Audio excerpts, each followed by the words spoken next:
fight when you were never in it. Hey, take it like me, man. Just start posting pictures of your money and your concert dates, your tour dates.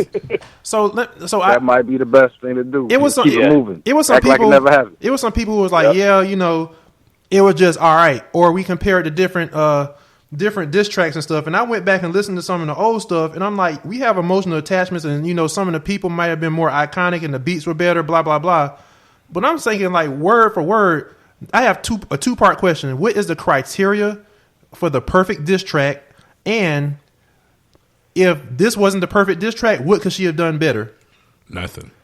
So what's the criteria for a good diss track? What's the criteria? Was the best one to me. I think to me it was like a top 10 diss record of all time because like Remy was so personal. Straight bars. 6 minutes of straight disrespect, and it's like no hook. Everything that diss record is like, it's how a diss record is supposed to be.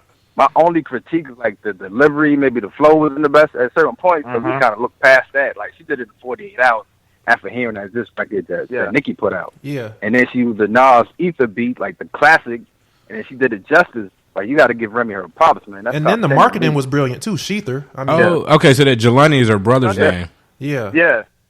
What did she say about Jelani? Semen in your semen in your pants. Yeah. Jelani, get it? Wow. Yeah, she went in. Yeah. But y'all sleep on that real death threat though.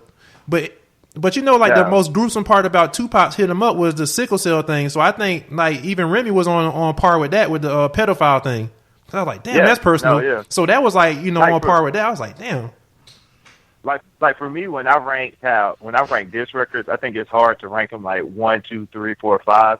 I rank them in grouping of how I felt when I listened to it. Okay. and so yeah. When I get a visceral reaction from the record, listening to it, like it's a top tier. So like in my top tier, you got like No Vaseline, which was the Ice Cube diss on NWA. Yeah. Right. And you got Hit 'Em Up, Those two are like the gold standard for me on this record.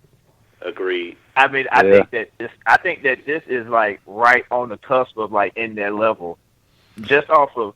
And I think my criticism is the same thing Randy said. It just could have flowed over the beat a little bit better, but at some point you just don't even care about that anymore, just because the bars are just so fucking hard and just so killer that you just black out on everything else and you just zone in on what she's saying. And you had a stank face. Like you got the stank face and bobbing your head at the same time. Yeah. Yeah, it took a lot for us not to say nothing while I was playing. That shit is 7 minutes, yo. No hook. That was visceral. That was from the heart. Yeah. So, I mean, obviously she been, you know how it is. They say when somebody lash out, they've been holding it in a little bit. Mm-hmm. So, she's been waiting. So she's been waiting for Nicki to say she's been waiting for her to really like go there with her. Because I'm pretty sure she had some kind of like some kind of, you know, connection when she went in on Lil' Kim. You know, just like they have like a little sorority, you know, that era of rappers and stuff. You know what I'm saying? I can only imagine. I'm just assuming that, you know, seeing Nicki like that, you know, going on Lil' Kim and drag her for a little while and Kim not, you know, being in the, you know, same arena to fight back. So, I mean, this is good for us. So we talked about what we think it affects for Nicki, but how do you think it affects Remy Ma's perception amongst people out there now? She good. She had nothing to lose. It's like she good. Yeah. You know, any publicity is good. I think it helps Remy out. Like people gonna be talking about her, listening to her album. She just put out an album with Fat Joe. It said she already performing the record. Like she got a show tonight. She was performing that shit. She about to be booked up like crazy now. She already on tour performing the joint? Yeah, she is. Oh, wow. Yeah. This video her on Facebook at the Yeah, no, she good. She good.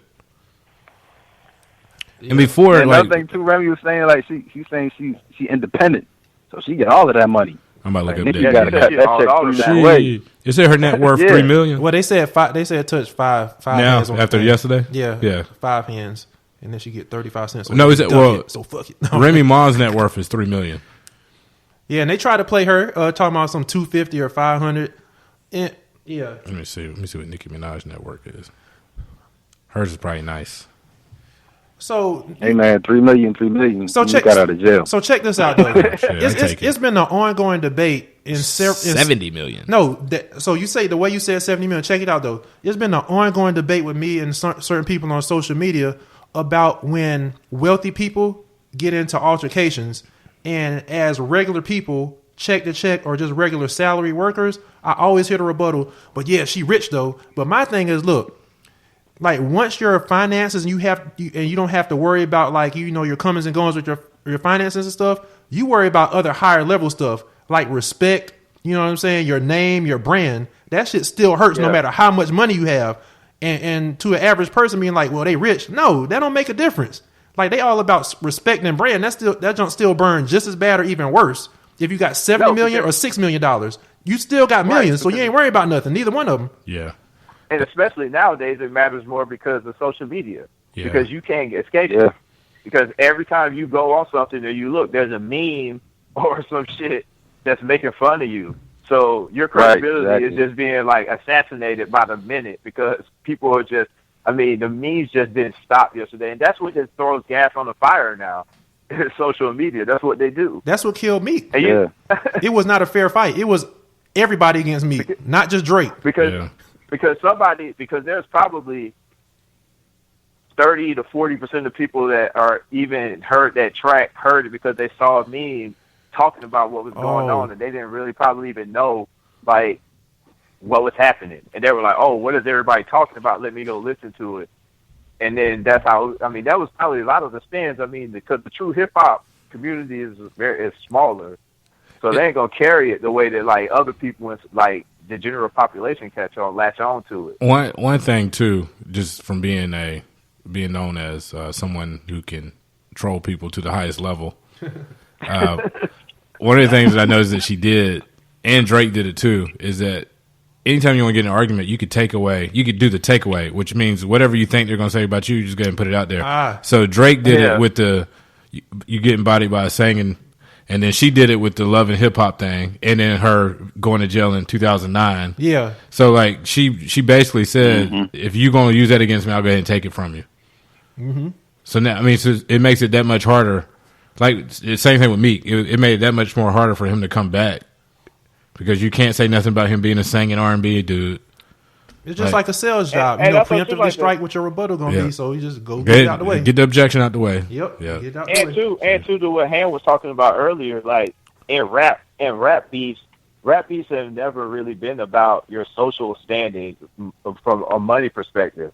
Even think back to something to when 50 Cent started going in on Ja Rule. At that point, Ja Rule was the king. He was on top. You talk about spins and records. Ja Rule was on every fucking record that was being played. He really was. And 50 Cent was still under the radar at that point. He wasn't really on. But 50 went at Ja Rule and just continued to go at him until he destroyed him. And then 50 got on because of that.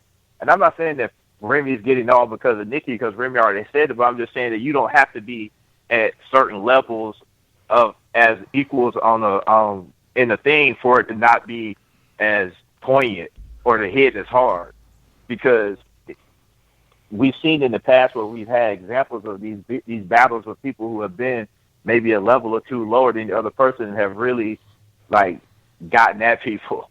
And you might be, because rap or hip hop may be the industry like that where money is not as important.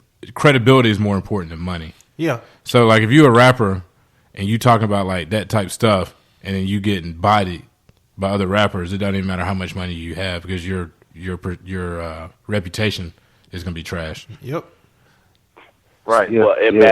Well, but that's usually the rebuttal once the reputation gets trashed is they start turning to the money. Look how much money I got. Yeah. Like, that's usually what they turn to. That's their response. That's their rebuttal. Because that's why Nicki took down that post, because she tried it. That post me and Lyles responding on? She really did try it with that finances. And how about, as superficial as we are, America was not feeling that damn. And you know what?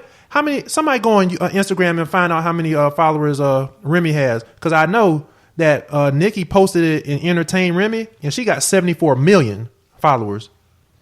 I think Remy got like 3 million. Yeah, and Nicki got 74 million and got her behind drug and had to take that post down. So she was basically just advertising for Remy. But that's the same thing. The funny thing about it is, or what's so ironic, is that's the same thing when you think about it. It was the same fashion in which Meek handled it. He didn't come right out with a response. He started showing his money, talking about how he was on tour and all this other stuff, and he's making money and all this other stuff he was doing. So it's the same. Well, that's why they was together. Both of them was lame. So did Meek rub off on Nicki, or did Nicki rub off on Meek? Meek on Nicki. Meek rubbed off on Nicki. Man, shout out to Ja Rule too though. Y'all mentioned y'all brought up Hood Hero, Ja Rule. Shout out to him. Man, Ja Rule was above a hero. Man, that dude did. He had a concert at O'Charlie's, bro. He a hood hero. That was like now he is. I'm saying now he is. He's a hood hero. When he was out though, when he was hot though, he was. Ja was on everybody's radio stations, yo. Yeah, he really was. Hey. Who you playing? That's Ja playing. Who would I be without you? You know we can't hear it. Got that Louis Armstrong flow. oh man. Yeah. In hindsight, Ja Rule was worse. He was awful. He was worse, man. But he had some good hits though. But how many? But Ja Rule used to set them damn Russell House parties. He did. Oh, he really did. He was did. in school. Yeah. Ja Rule was the damn soundtrack to our damn. Ja Rule was an opportunist, man. And Ja Mystical. Rule was an opportunist. Oh, yeah. Got that shit off and did the same thing that Ja Rule was doing, man. Mystical too though. Right. That was the thing about the 50 beat. 50 did that shit and then took his spot. Right. Started singing. You're right. That's exactly what he did. He took his 50 said I've been shot like 12 times. I'm hard as hell. You a punk for singing. Then started singing. Yeah. And was singing while he was so calling him a punk. egregious. Yeah. Then that brother was talking about I got 21 questions. Yeah. Oh, Shit like that. that joke was so soft. Yeah. Hey, real quick, So man. yeah, Nate on that one. Hey, let me do the little quick pre-roll, man. Let's get this out of the way real quick, man. So attention entrepreneurs and business owners. The Featherstone Agency is giving away 50 coupons to save 60% off your business breakthrough package. Download your coupon now to save $240. The offer is the perfect combination of web development, graphic design, business coaching for entrepreneurs at any stage looking to take their brand to the next level. Download your coupon now at fllc.co/firing squad. And again, that's fllc.co/firing squad. Get ready for your breakthrough. Cool, got the pre-roll out the way, man. Let's get back to this Remy Ma situation. Hey, first of all, hold on. Because Randy came in hot with that. Yeah. And I'm sitting here. Listen. I'm watching him. Look, I look at him. I was like, hey, there's no way you about to get to your part. So him like leisurely like pulling up his phone, going through it, like not even panicking. I got it. That's what you gotta do, man. Gonna be ready, man. We professionals. Oh my god! Ain't nobody tripping. I looked at him. I said, "There's no way you about to get that pulled up." And got that joint. I found that joint too. Hey, you know, I want to make another point too, man, about this Remy Ma thing. I love her relationship with Papoose, man. They like my favorite good reality TV. And so does everybody else. They like a healthy relationship, man. Yep. He hold her down. He works with the ground. She walk on, man. He stayed down while she was in jail. Now they're together. Like his rap career never really took off, but he supported her. He managed her now.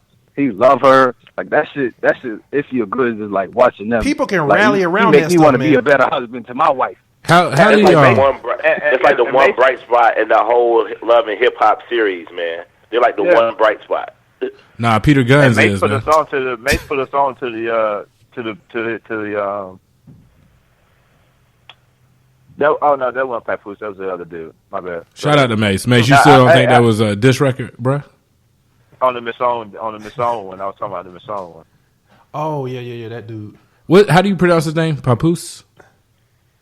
Yeah, Papoose. Papoose. Yeah, he like legit, man. Sport.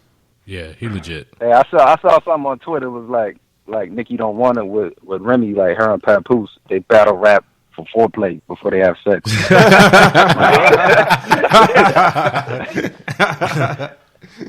Dang, man.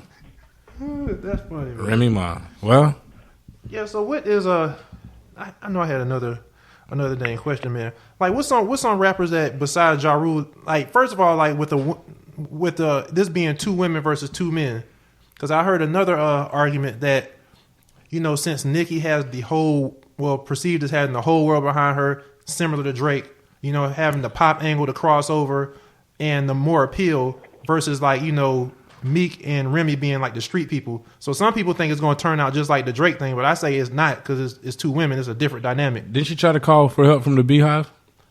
Did she? Yeah, she did. Yeah, she tried to say that. Oh, really? She tried to say that Beyonce said that she was the queen of rap or some shit like that. Yeah, that's when you knew she was in trouble when she threw